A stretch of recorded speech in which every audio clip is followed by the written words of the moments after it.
All right, here we go. We are crossing Alberta Sound here. It got a little bit rougher than I thought it was. I didn't think it was that bad when I took off.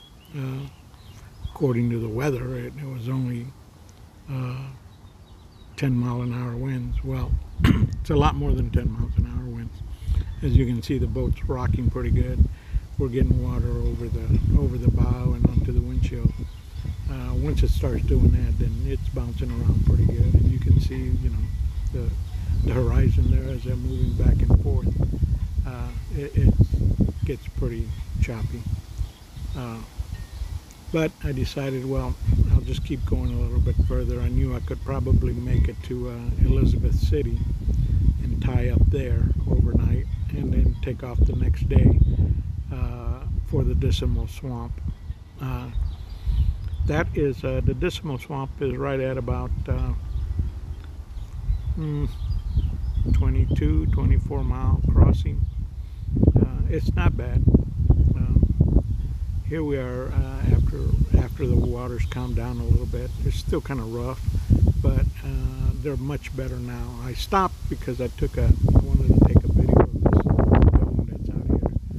At first, when I first saw it, I thought it was a dome for a feed crane or something like that. Well, it turns out you probably can't tell what it is, but all the way to the far right is a white circle that looks like a white circle. Well, that white circle is actually a blimp.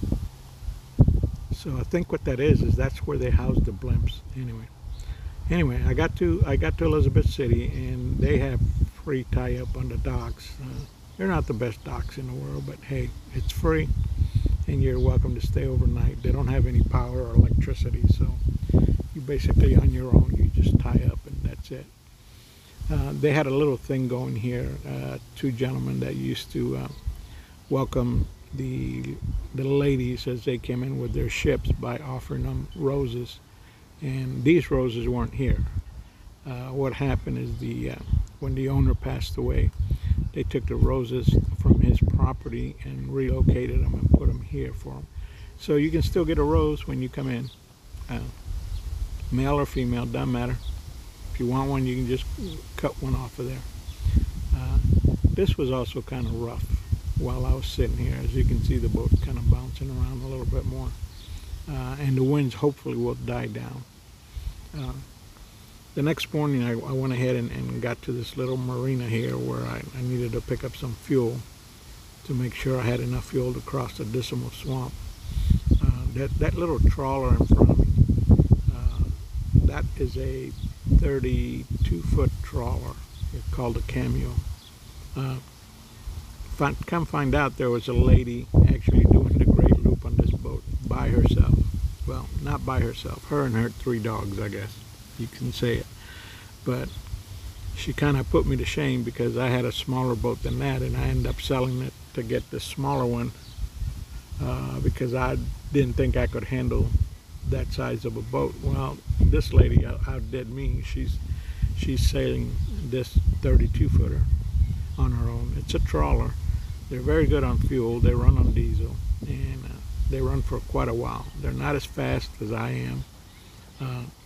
She was actually untying and unhooking her electrical lines and everything when I started to pull away from here. So she was behind me, so I don't think she was going to catch up to me anyway. But anyway, I figured, well, maybe I'll run into her somewhere else. I went ahead and took off after I fueled up, and so far this was about the most expensive place. I think I paid $6 a gallon for fuel.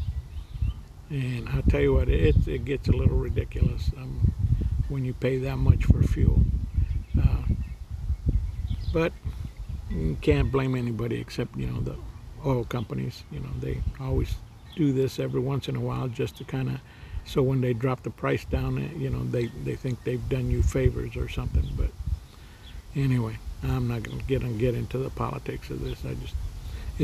It did kind of blow my budget though, because I didn't anticipate in paying this much for fuel, and it's costing me almost double of what my budget is going to be. because of the fuel cost. So far, my fuel cost is almost 56, 57% of my total expenses for the month is fuel. If we could have gotten that fuel down, prices down, then it would have been more reasonably easier to stay in my budget. But I'm actually going to end up, I think, more than doubling my budget. Good thing, had some money saved up, so just in the event, something come up where I needed a new motor or something, I can still, replace a motor if I need to. But it's kind of ridiculous that, these fuel prices are so high like this. And it's not like we're short on fuel. We got plenty of fuel. It's just the big oil companies,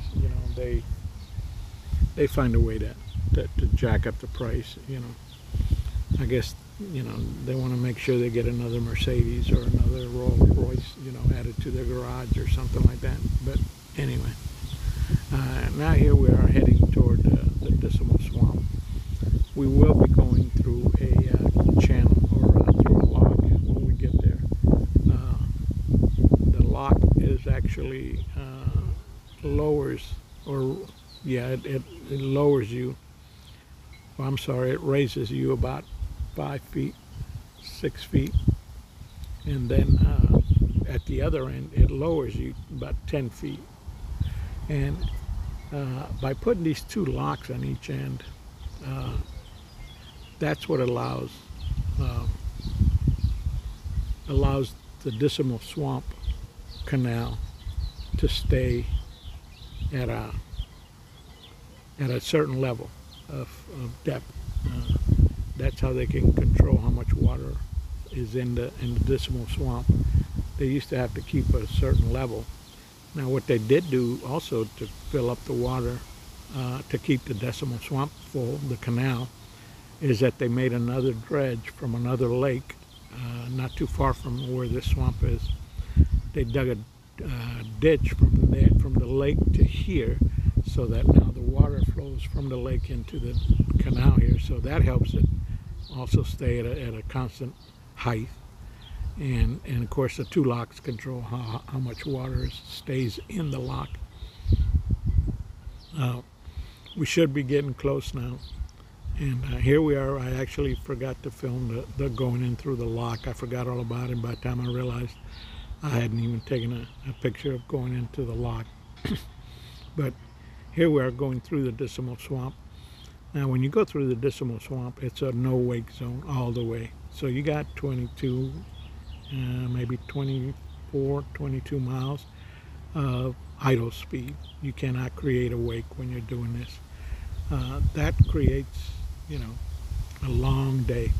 What normally 22 miles normally would have taken me a couple hours, it doubles it, because now it's going to take me roughly about 4.5 hours, depending.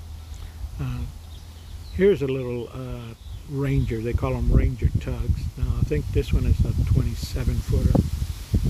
These run on diesel engines, and they're real good. They're very expensive boats, but they're real good as far as running on diesel engines. This guy had just put a brand new engine. Something went wrong with this other one, and he blew the engine. He ended up having to put a new engine on this one, and that engine probably cost him somewhere $35,000 just for the engine. But we keep passing each other as we're going by. I've passed him a couple of times already, and then I met up with him in Elizabeth City when I tied up there. They were actually already there, so somehow I must have pulled off to the side somewhere to pick up gas or something, or might have stopped to grab a sandwich or something, and that's how they got to pass me, because I do run faster than they do. As you can see, the Dismal Swamp stays at this level all the way, and this is what you see. Nothing but trees, and I mean, it's beautiful. You see a lot of wildlife out here. There's millions and millions of turtles all over the place. They like to sit on logs that have fallen down, or trees that have fallen down, and they like to sit on them to get the sun and everything in them. And it's also, I haven't seen any alligators or not sure there is alligators in here or not, but I haven't seen it. But there is a lot. There is a lot of wildlife, all kinds of different birds. Some of these birds don't even get out of your way. I guess they know you're not going very fast. They got plenty of time to get out of your way. So I guess because nobody's allowed to go at a fast speed, you know, these birds get used to the fact that, you know, you're not going to run me over, you're too slow. But every once in a while I did run into like this little thing right here on the right hand side. It looks like a dock, private dock or something, or no, I'm sorry. This was actually looked like an old railroad bridge, and this thing actually rolled itself out. It's sitting on rollers, and it rolls itself across. I guess across halfway, and then the other side across halfway, and that was pretty interesting to see. Then right next to that is you see this house right here. In the dismal swamp. Now when they talk about the dismal swamp, I guess this thing was built back in the 1800s. It is the longest running existing canal in the world, or in the United States. This thing has been here the longest, and it's continually running. I mean, there's others that were older but have been closed, or, you know, they just forgot about them and they filled themselves back up with dirt and whatever. But this one here, the Army Corps of Engineers has kept up with this particular one here.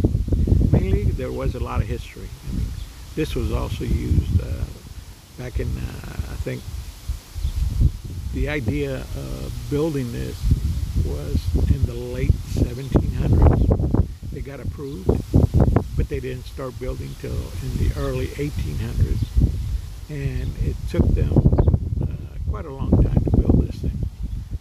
A lot of people lost their lives here, mainly, you know, from disease. It was infested with mosquitoes and flies. You know, they have these green little flies that fly around here, and those things bite. It hurts when they bite you too. You can feel it. I have learned to stand the pain while they're biting me.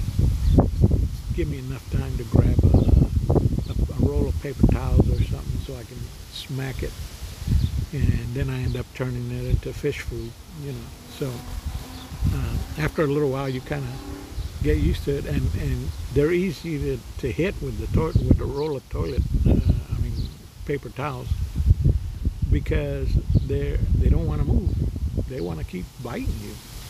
So you've got plenty of ways to hit them. Here we are, not almost halfway through the swamp, but just past the swamp. They opened up a visitation center there, where it tells you the history of the canal. It also has a lot of course, obviously you have a gift shop also.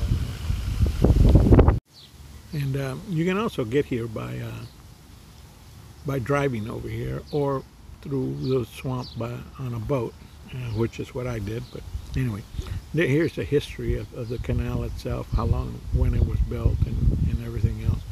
Very interesting story on it, mainly because it was used during a lot of wars, even the Civil Wars and everything else.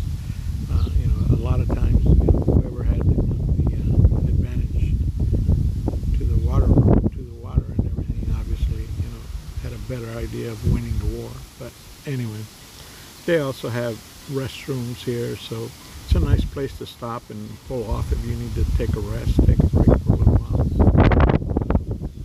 That tugboat, Ranger Tug that I told you about earlier, the red one, they were here when I tied them. They were just tying them. And we started, well, they went their way looking around and everything. I went my way.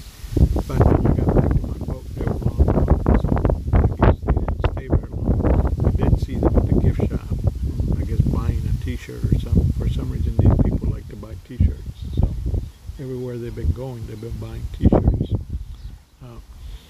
Anyway, I got back on the boat and headed back on down to the swamp here. It's a very beautiful scenery, and you can see the water is nice and calm. Uh, you're just taking your time. When you're going this slow, I don't have to sit on the helm all day long. Sometimes I get up and walk around, and I get to see, go to the back. Got little things here and there that I want to do. I go ahead and get those things done. And also, if I want to grab something to eat, a snack or something, I got plenty of time, because the boat kind of steers itself one way or the other. So, I get to enjoy a snack or even lunch if I wanted to, because you're going so slow. You got plenty of time to react in the event that something happens. Now, the other thing that Dismal Swamp happens to have is that it happens to go through two different states. It goes through North Carolina, and it also goes through Virginia. And right here is where they have the sign that says, "Welcome to Virginia." So, obviously on the other side of the sign, it says, "Welcome to."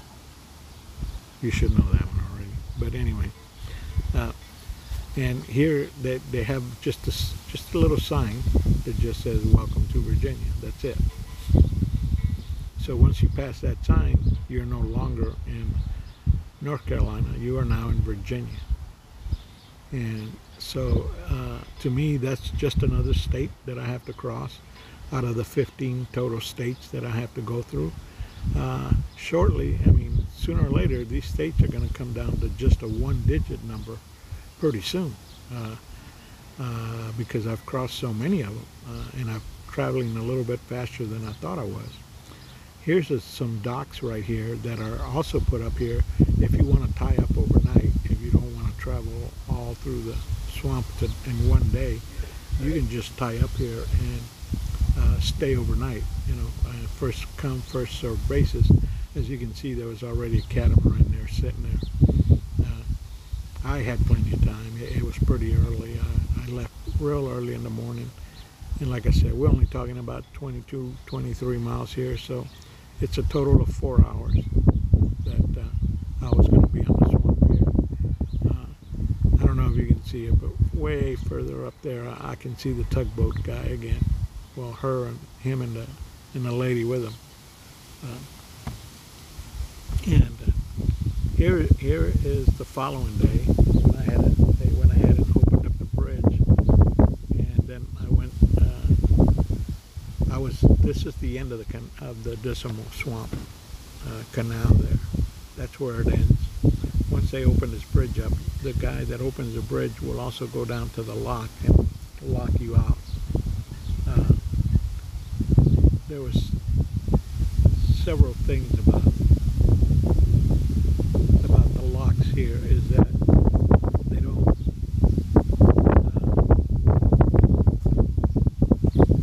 necessarily get on the radio or anything. They basically tell you, hey, you see a green light, you come up, you come in. You see a red light, you wait till we tell you when to come in and out. And these guys are pretty much the boss. If they tell you to do something, you don't do it, you don't get through, period. But most of them are pretty friendly, pretty nice. Didn't have any problems whatsoever crossing the lock here. It takes a while. That's the only thing about when you do these locks. It's not something that you go in, they drop the water, and you go out. No, there's a procedure you have to do. First, you have to wear a jacket. If you don't have a life jacket on, you do not get through the lock. Two is, it's a good thing to have a good pair of gloves, because sometimes they provide the lines and sometimes they don't. But when they provide the lines, those lines have been hanging in and out of the water so long that they're full of muck and full of no telling what kind of stuff is on there.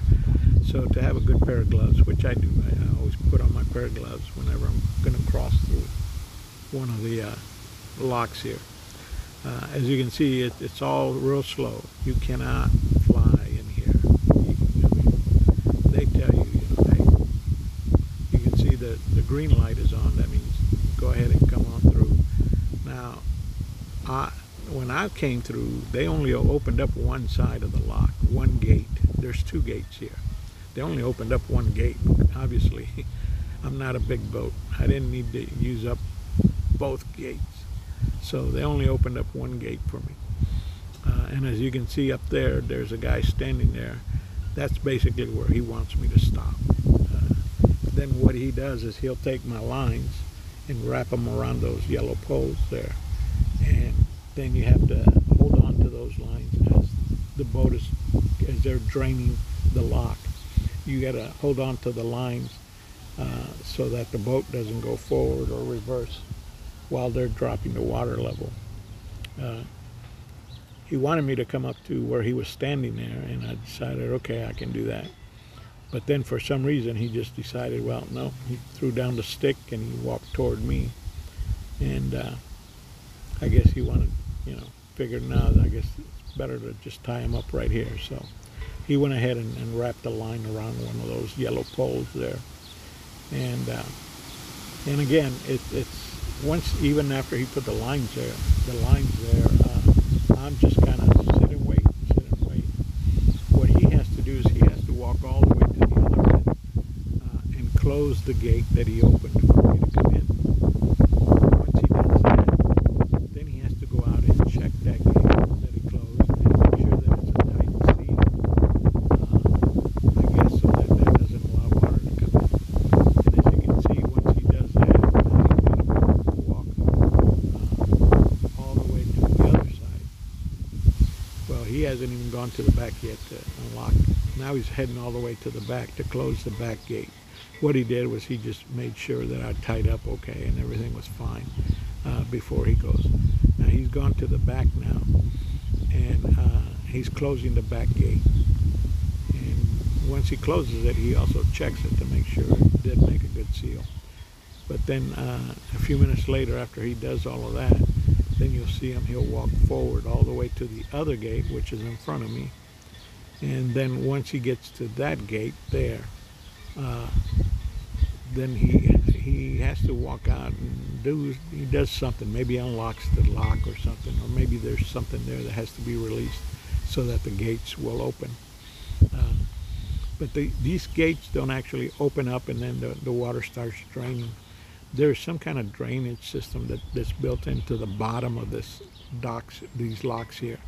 And they probably open up these drains, and the drains, all the water, then all the water starts coming out. You're going to see the boat start dropping quite a bit. And like I said, it drops about 10 feet though. And then once it's already all the way down as far as it'll go, and it's level with the water on the other side, then they go ahead and open up the gate and then allow you to go through. Like I said, it's a process and it takes time. I've actually cut a lot of this stuff out of the video here because of that reason, because it does take quite a while for them to lock you through what they call the canal here. But this is the end of the dismal canal. After I get out of here, I'll be heading. My next stop over here is going to be, the major town is going to be Norfolk, Virginia. I probably won't do it today. I'll probably pull over somewhere and either drop anchor or tie up at a dock somewhere. I'm not sure yet. Depends on what I find when I'm there. But and as you can see, it after all this time, it's just now finally starting to drain. And you can see the boat slowly starting to drop it in a little level. And it's going to get to the point where it drops so low that I can't even see anything except straight up anymore. And like I said, it dropped 10 feet. That's what it drops. And once it's dropped that far, then they just open up the gate, and then he'll switch the light from red to green, and that means you can go ahead and take off. I've cut out some of the film here to kind of make it a little bit faster, and we should be dropping here a little bit faster here shortly. But after I leave here, like I said, I'll be tying up somewhere, and then my next stop, if I stop, is going to be Norfolk, Virginia. So that's supposedly is the maintenance yard for the Navy and all their ships. Apparently they're stationed there and they go out of there. I know when I was in the Marine Corps, we came out of Norfolk, Virginia on one of those ships where we did it what they call a 6-month when I was in the military. So I remember being there in Norfolk, and yeah, it was tons and tons of ships all over the place. I guess they come in for their regular maintenance or whatever there. They get retrofitted, not, they get scuttled, whatever they plan to do with it. A lot of these ships that have been decommissioned, what they do is they take off all the armament and everything else, and that allows them to send the ships out so that they can be displayed. I know Tampa Bay's got one. The Yorktown is in the Chesapeake Bay. There was another one somewhere when I missed it, and I can't remember which one it was. But I know there's one in Alabama because I remember seeing that one in New Orleans. And they use them to give you tours of the ships and how it used to be, for a Navy guy to be, working on these ships here. You can see we've dropped quite a bit now. Pretty soon, once the water level's out, they're going to open up the gate and we're going to go ahead and go through. And that'll be the end of the Dismal Swamp. Here on, like I said, Norfolk, my next stop. After Norfolk, we're going to go into the Chesapeake Bay, hopefully. I think Chesapeake Bay is probably going to be my biggest challenge so far. I know crossing, I've heard stories about crossing lakes, Lake Michigan, Lake Ontario, and Lake Erie are the three lakes I'm going to go through. So those are supposed to be a good experience. You can see here now that the lock is starting to open here. Once he completely opens the lock, he'll go ahead and change the light from red to green, and I'll go ahead and be able to take off. And like I said, once I'm out of here, that's the end of the Dismal Swamp. It was very beautiful. I think I wouldn't mind doing it again.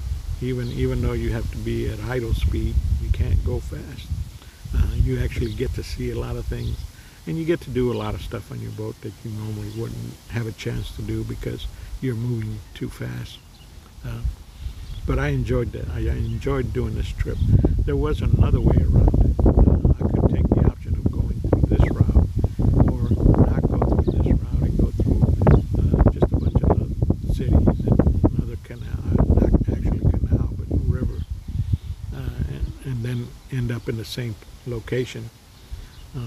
But I wanted to do this one because I had heard so many stories about it. I was kind of expecting, well, the Dismal Swamp, what do they mean by that? Didn't hear any banjos, so I guess I was okay. But here we go, and now we're taking off, and we're going to go ahead and go out. And it'll be, like I said, the end of the trip, as far as for this day anyway. What I'm going to be doing is finding a place to tie up or drop anchor somewhere, and then call it the night, and then move on the next day in the morning to Norfolk, Virginia. I'm not sure whether I'll be staying there in Norfolk or not.